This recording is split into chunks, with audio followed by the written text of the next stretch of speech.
नमस्कार विद्यार्थी मित्रांनो, मी महाडिक सर आणि पार्थ कॉमर्स अकॅडमी या यूट्यूब चॅनलमध्ये तुमच्या सर्वांचं पुन्हा एकदा स्वागत. विद्यार्थी मित्रांनो, या लेक्चर सिरीज मार्फत आपण तुमचा 12वी कॉमर्समधील बुक कीपिंग आणि अकाउंटन्सी हा विषय शिकत आहोत, ज्याच्यामध्ये आपण सॉल्व प्रॉब्लेम सगळे समजून घेतलेले आहेत. आता आपण अनसॉल्व म्हणजेच प्रॅक्टिकल एक्झाम्पल समजून घेत आहोत. त्याच्यामध्ये आज आपण शिकणार आहोत प्रॅक्टिकल एक्झाम्पल नंबर 4. तर विद्यार्थी मित्रांनो, लास्ट काही व्हिडिओमध्ये आपण थेरी समजून घेतलेली आहे, बेसिक कन्सेप्ट समजून घेतलेले आहेत आणि ॲडजस्टमेंट समजून घेतलेले आहेत पार्टनरशिप फायनल अकाउंटच्या. तर ते व्हिडिओ जर तुम्ही बघितलेले नसतील तर त्या व्हिडिओची प्लेलिस्टची लिंक मी डिस्क्रिप्शन बॉक्समध्ये देत आहे, तिथे जाऊन तुम्ही ते बघू शकता. त्याचबरोबर विद्यार्थी मित्रांनो, या व्हिडिओमध्ये ज्या काही लेक्चर नोट्स मी लिहून देतो त्या जर तुम्हाला पाहिजे असतील तर आपला पार्थ कॉमर्स अकॅडमी नावाचं एक टेलिग्राम चॅनल आहे, तिथे जाऊन तुम्ही त्या डाउनलोड करू शकता. त्याचबरोबर विद्यार्थी मित्रांनो, काही महत्त्वाच्या अपडेट आपण फेसबुक पेज आणि इंस्टाग्राम पेजला सुद्धा देत असतो. त्याच्या लिंक सुद्धा मी डिस्क्रिप्शन बॉक्समध्ये दिलेल्या आहेत, तिथे जाऊन तुम्ही त्या पेजला फॉलो करा आणि त्या अपडेट्स तुम्हाला मिळत राहतील. तर अधिकचा कोणताही वेळ आज वाया न घालवता आपण सुरू करूया आपले अनसॉल्व म्हणजेच प्रॅक्टिकल एक्झाम्पल नंबर 4. बघा, आपली मेथड सर्वांना माहित आहे विद्यार्थी मित्रांनो. फर्स्ट आपण एक्झाम्पल रीड करायचं, काय सांगितले ते समजून घ्यायचं आणि त्याच्यानंतर सॉल्व्ह करायला सुरुवात करायची. तर चला वाचूया. From the following trial balance, बघा खाली एक ट्रायल बॅलन्स दिलेला आहे of messrs Meera and Madhav. दोघ जण पार्टनर आहेत, मीरा आणि माधव. या ट्रायल बॅलन्स वरून prepare trading and profit and loss account for the year ended 31 March 2020 and balance it as on that date. जो ट्रायल बॅलन्स दिला आहे त्याच्यावरून आपल्याला trading and profit and loss account बनवायचं आहे. तर मी तुम्हाला बऱ्याचशा व्हिडिओमध्ये हेच सांगत आलोय की डेबिट बॅलन्सेस कशाचे असतात, तर डेबिट बॅलन्सेस हे असेटचे असतात आणि एक्सपेन्सेसचे असतात. जर असेट असेल, डेबिट बॅलन्सेस मध्ये असेट आणि एक्सपेन्सेस दिलेले असणार आहेत बिझनेसचे. जर असेट असेल तर ते बॅलन्स शीटच्या असेटला लिहिणार आपण, आणि जर एक्सपेन्सेस असतील तर डायरेक्ट एक्सपेन्सेस ट्रेडिंगच्या डेबिटला, इनडायरेक्ट एक्सपेन्सेस प्रॉफिट अँड लॉसच्या डेबिटला. तर हे डायरेक्ट इनडायरेक्ट एक्सपेन्सेस काय आहेत, हे ट्रेडिंग अकाउंट मी समजून सांगण्याचा जो व्हिडिओ आहे तो बघा, त्याची लिंक प्लेलिस्ट मध्ये आहे, तिथे जाऊन तुम्ही ते बघितल्यानंतर तुम्हाला समजून येईल. आणि जे क्रेडिट बॅलन्सेस असतात ते एकतर लॅबिलिटी असतात किंवा इन्कम असणार. म्हणजे क्रेडिट बॅलन्सेस मध्ये जे अमाऊंट आहे त्या लॅबिलिटी किंवा इन्कमच्या दिलेल्या असतील. मग जर तो लॅबिलिटी असेल तर तो आपण बॅलन्स शीटच्या लॅबिलिटीला लिहिणार. इन्कम डायरेक्ट इन्कम असेल तर ट्रेडिंगच्या क्रेडिटला, इनडायरेक्ट असेल तर प्रॉफिट अँड लॉसच्या क्रेडिटला, अशा पद्धतीने. तर आता आपल्याला जे डेबिट बॅलन्सेस दिलेले आहेत ते फक्त समजून घ्यायचं, असेट आहे की एक्सपेन्सेस. असेट असेल तर balance sheet asset, expenses direct असेल तर ट्रेडिंग डेबिट, इनडायरेक्ट असेल तर प्रॉफिट अँड लॉस डेबिट. तर सुरू करूया. फर्स्ट दिले स्टॉक, हा आपण नेहमी ट्रेडिंगच्या डेबिटलाच लिहिणार. डेटर्स असेट आहे, बॅलन्स शीटच्या असेटला लिहिणार. बिल्स रिसिवेबल असेट आहे, बॅलन्स शीटच्या असेटला लिहिणार. परचेस हा डायरेक्ट एक्सपेन्सेस आहे, ट्रेडिंगच्या डेबिटला लिहिणार. रिटर्न, आता हा जो असणार आहे हा रिटर्न आहे सेल्स रिटर्न, म्हणून आपण हा सेल्स मधून काय करणार आहोत, मायनस करणार आहोत, म्हणून याला सेल्स मधनं लेस म्हणणार आपण. कॅरेज इनवर्ड, आता बघा कॅरेज इनवर्ड हा डायरेक्ट एक्सपेन्सेस आहे, टीडी ला लिहिणार तो. कॅरेज आउटवर्ड हा इनडायरेक्ट एक्सपेन्सेस आहे, प्रॉफिट अँड लॉसच्या डेबिटला. बघा दोन्ही दिलेत. कॅरेज, नुसतं कॅरेज असेल तर ट्रेडिंगच्या डेबिटला, कॅरेज इनवर्ड असेल तरी सुद्धा ट्रेडिंगच्या डेबिटला, आणि कॅरेज आउटवर्ड असेल तर प्रॉफिट अँड लॉसच्या डेबिटला. हा फरक समजून घ्या कॅरेज या शब्दामधला. नेक्स्ट, मोटर व्हेकल ही आपली असेट आहे, बॅलन्स शीटच्या असेटला लिहिणार. जनरल एक्सपेन्सेस इनडायरेक्ट एक्सपेन्सेस आहेत, प्रॉफिट अँड लॉसच्या डेबिटला. एक्सपोर्ट ड्युटी हा सुद्धा इनडायरेक्ट एक्सपेन्स आहे, प्रॉफिट अँड लॉसच्या डेबिटला. ऍडव्हर्टाइजमेंट हा सुद्धा इनडायरेक्ट एक्सपेन्सेस आहे, प्रॉफिट अँड लॉसच्या डेबिटला. पण ऍडव्हर्टाइजमेंटच्या बाबतीत त्यांनी सांगितले किती वर्षासाठी, 3 इयर्ससाठी. म्हणजे 4,800 रुपये जी ऍडव्हर्टाइज आहे म्हणजे ती 3 वर्षासाठी आहे, 3 इयर्ससाठी. आणि याच्यामध्ये त्यांनी पण सांगितलं की 1 ऑक्टोबर 2018 पासून ऍडव्हर्टाइजमेंटचा खर्च सुरू केलेला आहे. म्हणजे 1 ऑक्टोबर पासून पुढचे 3 वर्ष हा ऍडव्हर्टाइजमेंटचा खर्च असणार आहे. हिडन ऍडजस्टमेंट आहे, याच्यावर प्रीपेड ऍडव्हर्टाइजमेंट आपल्याला कॅल्क्युलेट करावी लागणार आहे. याला याची एक वर्किंग नोट करूया आपण, याला स्टार मार्क करून ठेवूया. Printing and stationery indirect expenses आहे, प्रॉफिट अँड लॉसच्या डेबिटला. ड्रॉविंग दिलेलं आहे. आता हा ड्रॉविंग आपण कॅपिटल अकाउंटच्या डेबिटला लिहितो किंवा कॅपिटल मधून लेस करतो. त्यानंतर लीज होल्ड प्रिमायसेस असेट आहे, बॅलन्स शीटच्या असेटला. कॅश इन हँड असेट आहे किंवा कॅश ॲट बँक असेट आहे, आणि फर्निचर सुद्धा असेट आहे. अशा पद्धतीने डेबिट बॅलन्सेस कुठं जातात ते पोस्ट करून इन शॉर्ट मध्ये आपण त्या ठिकाणी लिहून घेतले.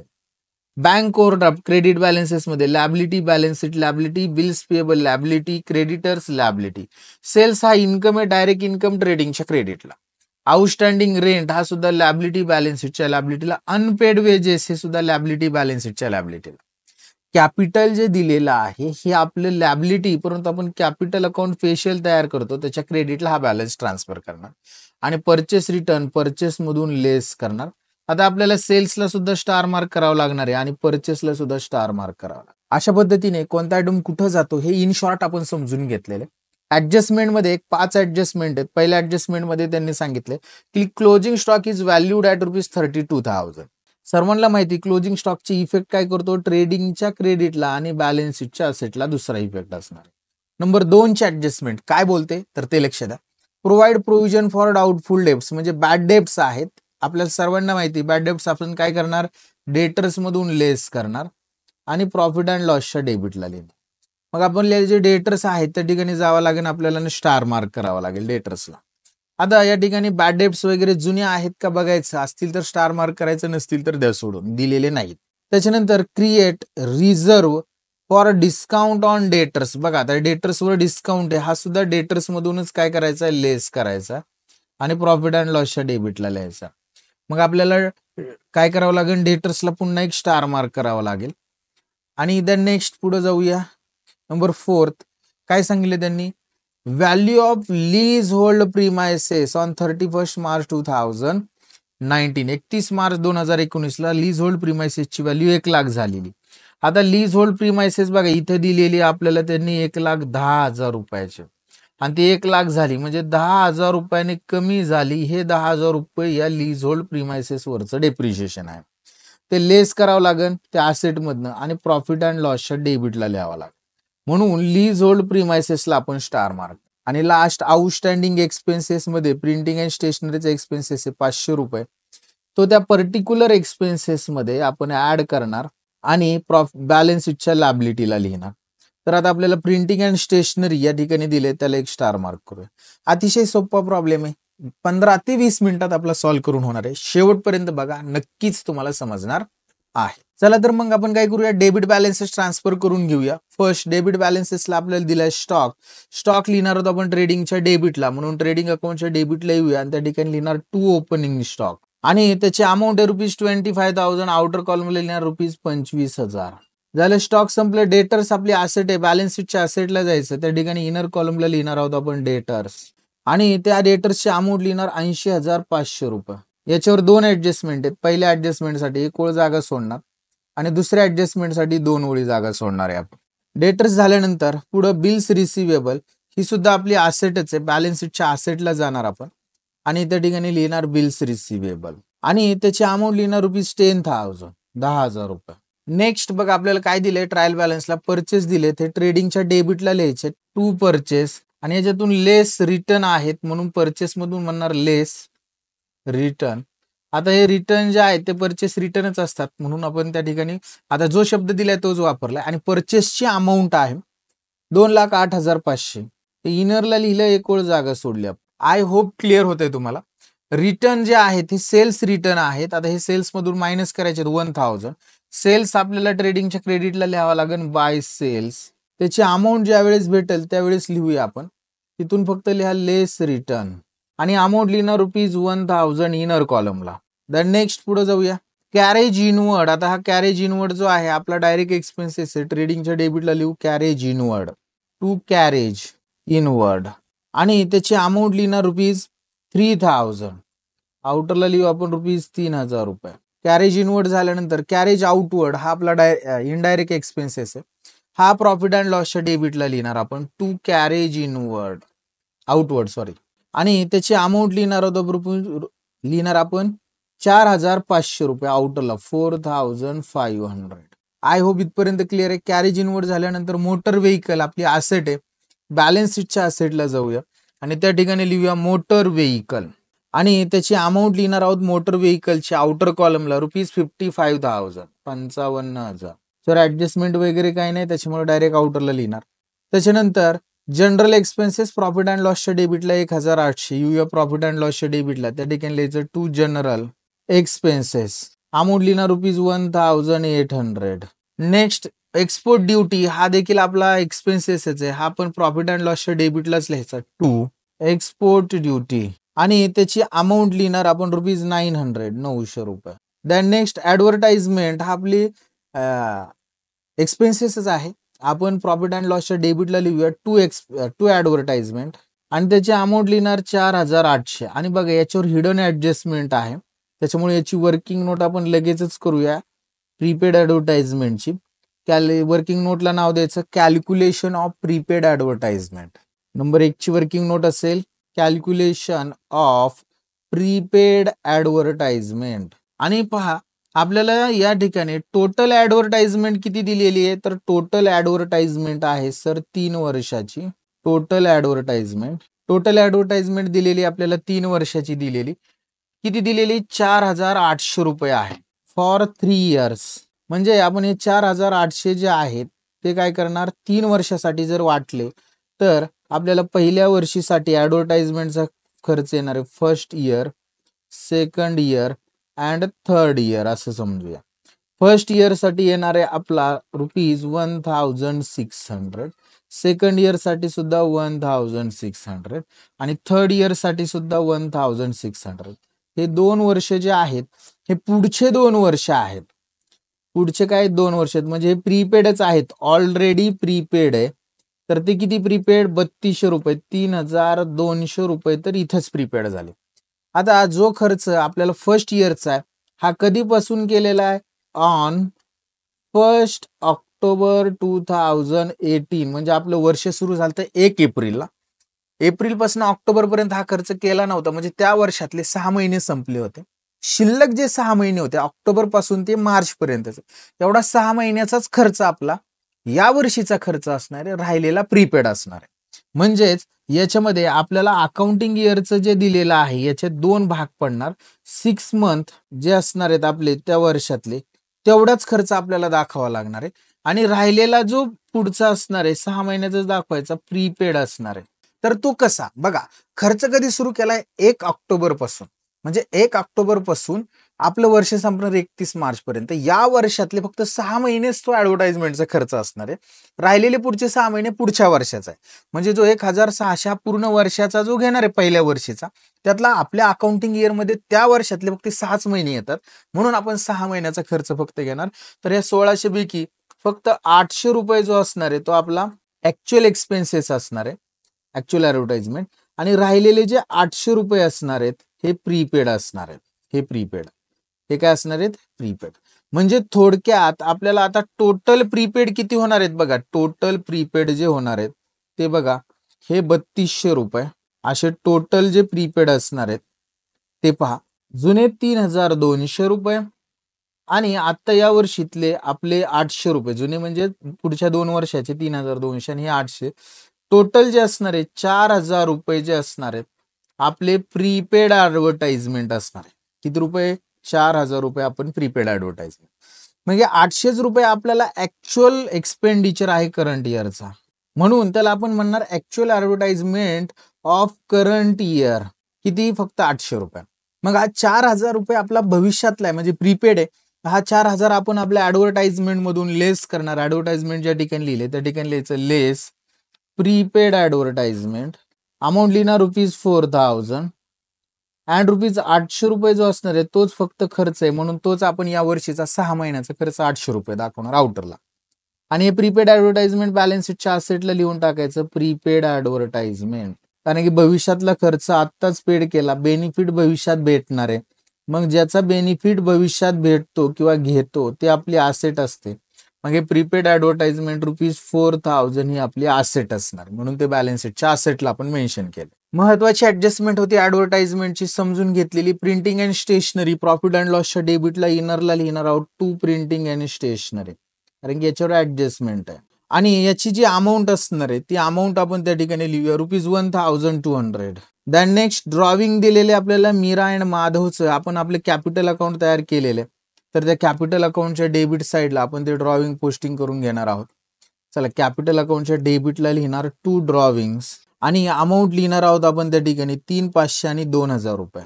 मीराचं 3500 आणि माधवचं ₹2000. नेक्स्ट ड्रॉविंग लिहिल्यानंतर लीज होल्ड प्रीमायसेस ही आपली असेट आहे, याच्यावर ऍडजस्टमेंट आहे. बॅलन्स शीटच्या असेटला लिहूया लीज होल्ड प्रीमायसेस. आणि त्याची जी अमाऊंट आहे ₹1,10,000 आणि याच्यावर ऍडजस्टमेंट असल्यामुळे एक वेळ जागा सोडणार आहे आपण ऍडजस्टमेंटचं वर्किंग करण्यासाठी. नेक्स्ट पुढे बघा, कॅश ॲट बँक आणि फर्निचर दोन्ही असेट आहे. बॅलन्स शीटच्या असेटला जायचं. पहिल्यांदा आपण फर्निचर लिहून घेऊया या ठिकाणी आणि फर्निचरची अमाऊंट लिहिणार आपण 8,300 आउटर कॉलमला आणि कॅश ॲट बँक सर्वात शेवटी लिहू या ठिकाणी. कॅश ॲट बँक कदाचित त्याची अमाऊंट दिसणार नाही, माझ्या पाठीमागे जाईल, पण ती मी अमाऊंट आत्ताच सांगतो. 45,000 रुपये लिहितो मी या ठिकाणी. 45,000 ही या ठिकाणी लिहिलेली 45,000 आता दिसली असेल पहा. नेक्स्ट पुढे जाऊया.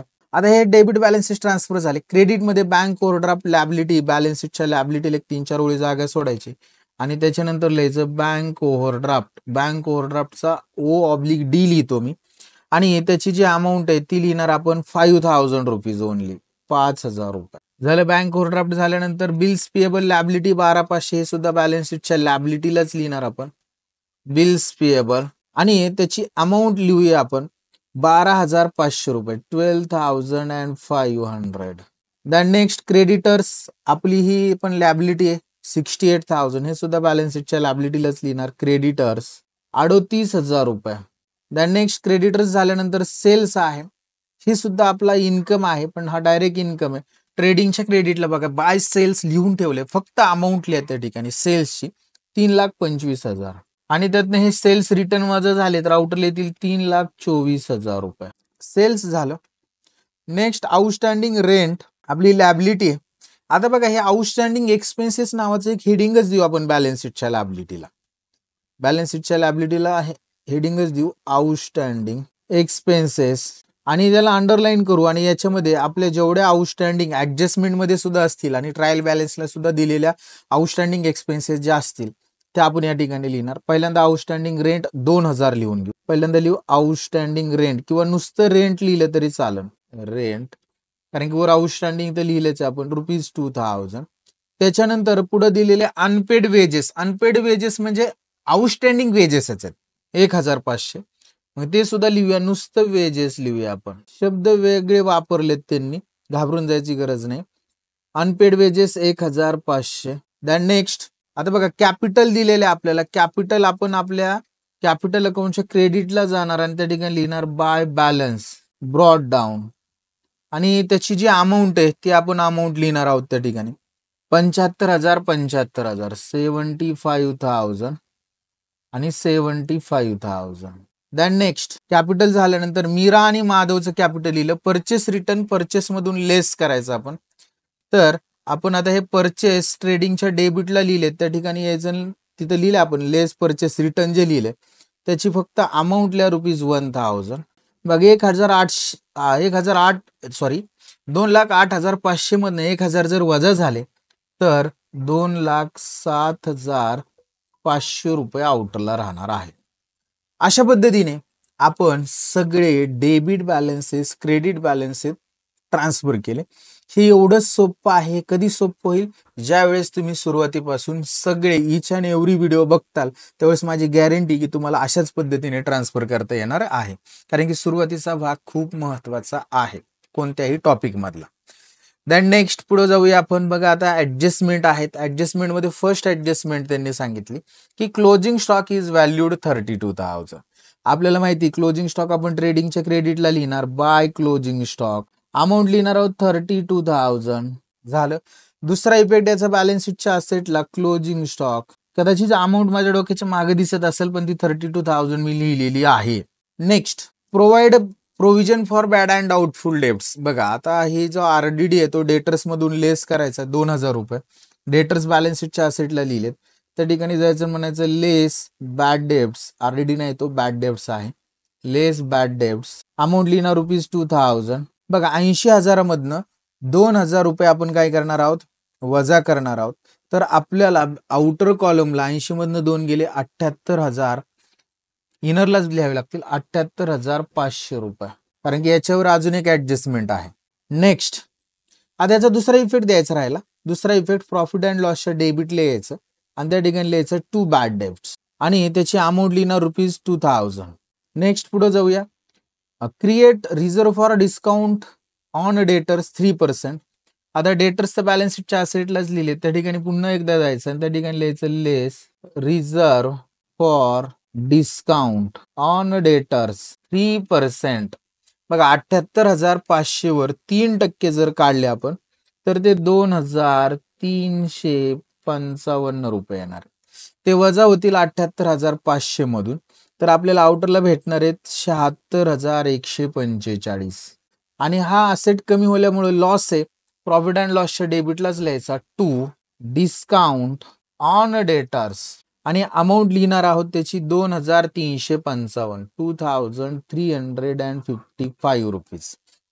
अशा पद्धतीने 3 नंबर ऍडजस्टमेंट झाली. 4 नंबर मध्ये लीज होल्ड प्रीमायसेसची व्हॅल्यू 1 लाख रुपये झाली. म्हणजे बॅलन्स शीटच्या असेटला लीज होल्ड प्रीमायसेस जे दिलेलं आहे ते आउटरला आपल्याला 1 लाख रुपये दिसली पाहिजे. मी आउटरला लिहितो 1 लाख, इनरला जर बघितली ती 1,10,000 आहे, म्हणजे 10,000 कमी. याला म्हणायचं लेस डेप्रिशिएशन. लेस डेप्रिसिएशन. आणि बघा 1,10,000 आहेत ना, त्यातनं 10,000 रुपये आपण मायनस करणार, आउटरला 1 लाख बरोबर राहते. याचा दुसरा इफेक्ट प्रॉफिट अँड लॉसच्या डेबिटला लिहिणार to depreciation on lease hold premises आणि त्याची अमाऊंट लिहिणार आपण ₹10,000 outer column. Number 4th adjustment complete. Last adjustment outstanding expenses printing and stationery less add करायचे प्रिंटिंग अँड स्टेशनरी मध्ये. प्रिंटिंग अँड स्टेशनरी आता काय झालेलं आहे आपल्याकडून, प्रिंटिंग अँड स्टेशनरी डायरेक्ट आउटरला लिहिले गेलेले. प्रॉब्लेम काही नाही. असं जरी झालं कदाचित आपण त्याला स्टार मार्क करायचं राहून गेलो होतो, त्यामुळे आपण इनरला घेतलं नाही, तर घाबरून जायचं काही कारण नाही. डायरेक्ट आपण काय करू या ठिकाणी टू आउटस्टँडिंग प्रॉफिट अँड लॉसच्या डेबिटला लिहूया to outstanding printing and stationery. बघा आपण वर किती लिहिले होते प्रिंटिंग अँड स्टेशनरीचे 1,500 आणि आता आउटस्टँडिंग प्रिंटिंग अँड स्टेशनरीचे किती अमाऊंट लिहिणार ₹500. म्हणजे टोटल आउटरला आपल्याकडं 1,500 1,200 आणि हे 500 1,700 जे येणार आहेत. इनरला लिहिले काय आउटरला लिहिले काय, आन्सर तेच येणार आहे, फक्त थोडंसं वेगवेगळं दाखवावं लागलं आपल्याला. त्याचा दुसरा इफेक्ट बॅलन्स शीटच्या लॅबिलिटीला. इथं आपण जे आउटस्टँडिंग एक्सपेन्सेस लिहिले त्या ठिकाणी लिहायचं प्रिंटिंग अँड स्टेशनरी. लॅबिलिटी साईडला प्रिंटिंग अँड स्टेशनरी अमाऊंट लिहिणार ₹500 आणि याची टोटल बघा किती येणार आहे आउटरला 4,000 रुपये ₹4,000. तर अशा पद्धतीने आपण काय केलेलं आहे, आपले सगळे एक्सपेन्सेस ऍडजस्टमेंट करून घेतलेले आहेत, सगळे ऍडजस्टमेंट झालेले आहेत. अशा पद्धतीने आपण ज्यावेळेस प्रॉब्लेम सॉल्व्ह करतो त्यावेळेस आपलं काही विसरून राहत नाही, हिडन ऍडजस्टमेंट कम्प्लीट होतात. सगळ्या आयटमला आपण पोस्ट करून घेतो. आता क्लोजिंगला सुरुवात करायची. पहिल्यांदा ट्रेडिंग अकाउंट क्लोज करायचं. जर अंदाज घेतला आपण ट्रेडिंग अकाउंट क्लोज करत असताना, तर क्रेडिट साईड मोठी आहे ट्रेडिंगची, तर ट्रेडिंगच्या क्रेडिटची टोटल येणार आहे 3,56,000 रुपये 3,56,000. ट्रेडिंगची क्रेडिट टोटल आहे तीच लिहिणार आपण डेबिटला 3,56,000 डेबिटला. आणि त्यामधून ह्या सगळ्या डेबिटच्या अमाऊंट जर आपण मायनस केल्या तर आपल्याला ग्रॉस प्रॉफिटला राहणार आहे 1,20,500 रुपये. याला म्हणणार आपण to gross profit. C/D means carried down. आणि हा ग्रॉस प्रॉफिट आपल्या प्रॉफिट अँड लॉसच्या क्रेडिटला घेऊन जायचं आणि त्या ठिकाणी लिहायचं by gross profit brought down. आणि आपण त्याची अमाऊंट लिहिणार 1,20,500. आणि आता जर आपण हे profit and loss account close करायचं ठरवलं तर प्रॉफिट अँड लॉसच्या क्रेडिटची टोटलच मोठी असणार आहे 1,20,500 रुपये. तेच आपण डेबिटला लिहिणार 1,20,500 रुपये. आणि डेबिटच्या या सगळ्या अमाऊंट जर आपण वजा केल्या तर आपल्याला नेट प्रॉफिट राहणार आहे 96,445 रुपये 96,445. 1, 2 आणि तिसऱ्या ओळीला म्हणायचंय टू नेट प्रॉफिट. हा जो नेट प्रॉफिट आहे हा आपल्या पार्टनरला त्यांच्या रेशोमध्ये आपण डिस्ट्रीब्यूट करणार आहोत. त्यांचा जो रेशो असणार आहे तो आपल्याला दिला नाही म्हणजे इक्वल आहे. मग आपण पहिली पार्टनर जे आहे तिचा हिस्सा कॅल्क्युलेट करणार. पहिली पार्टनर आहे मीरा आणि दुसरी पार्टनर आहे महादेव. दुसऱ्याचं नाव आहे महादेव आहे बरं का, महादेव नाही.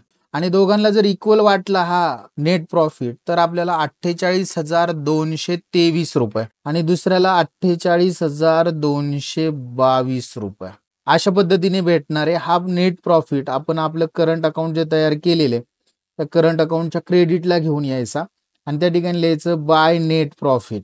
अमाऊंट लिहिणार पहिल्या पार्टनरचे 48,223 आणि दुसरा पार्टनर महादेव आहे त्याची लिहिणार 48,222 आणि यांचं क्लोज जर केलं हे कॅपिटल अकाउंटच म्हटलं कॅपिटल अकाउंट, तर त्याची क्रेडिटची टोटल बघा याची येणार आहे 75 आणि 48 1,23,223 रुपये. तेच डेबिटला लिहिणार 1,23,223 रुपये आणि त्यातने 3,500 जर वजा झाले तर 1,19,723 रुपये राहतील. आणि माधवचं बघा 75 आणि 48 तेवढंच येतील 1,23,222 रुपये. तेच डेबिटला लिहिणार 1,23,222 रुपये आणि त्यातने हे 2,000 जर वजा केले तर 1,21,222 रुपये. याला म्हणणार आपण टू बॅलन्स. हा कॅपिटलचा बॅलन्स आहे, टू बॅलन्स कॅरी डाऊन. आणि हा जो बॅलन्स असणार आहे तो आपल्या बॅलन्स शीटच्या लॅबिलिटीला ॲज अ कॅपिटल म्हणायचं, कॅपिटल अकाउंट. त्याला अंडरलाईन करायची. त्याच्यामध्ये फर्स्ट मीरा आणि दुसरा पार्टनर आहे माधव आणि दोघांचंही कॅपिटल आपण लिहून घेऊया त्या ठिकाणी 1,19,723 आणि 1,21,222 रुपये. आणि या दोघांच्या कॅपिटलची टोटल जर आपण आउटरला घेतली तर आपल्याला टोटल कॅपिटल भेटणार आहे 2,40,945 रुपये. आणि आता जर आपण आपल्या बॅलन्स शीटची टोटल केली लॅबिलिटी साईडची तर आपल्याला आपली बॅलन्स शीट क्लोज होणार आहे 3,30,445 रुपये. तेच असेटला पण लिहिणार आपण 3,00,000. असेटची सुद्धा तेवढीच येते 30,445 रुपये. तर अशा पद्धतीने हा प्रॉब्लेम आपण संपवलेला आहे, सॉल्व्ह केलेला आहे. आय होप विद्यार्थी मित्रांनो हे एक्झाम्पल तुम्हाला समजलेलं असेल. या एक्झाम्पलच्या PDF फॉर्मॅटमध्ये नोट्स आता जे मी सॉल्व्ह करून दिलं त्या जर तुम्हाला हव्या असतील तर आपला टेलिग्राम चॅनल आहे पार्थ कॉमर्स अकॅडमी नावाचा. त्या ठिकाणी जाऊन तुम्ही त्या चॅनलला जॉईन करा आणि तिथून त्या नोट्स तुम्ही डाउनलोड करू शकता. व्हिडिओ जर आवडला असेल तर लाईक करा आणि कसं वाटलं, शिकवलेली मेथड तुम्हाला समजलेलं असेल तर त्याबद्दल तुमचं मत आम्हाला खूप महत्त्वाचं असणार आहे. तर ते कमेंट बॉक्समध्ये तुमचं मत नक्की नोंदवा. आज आपण इथंच थांबूया. पुढच्या व्हिडिओमध्ये नेक्स्ट एक्झाम्पल बघूया. तोपर्यंत सर्वांना बाय, टेक केअर.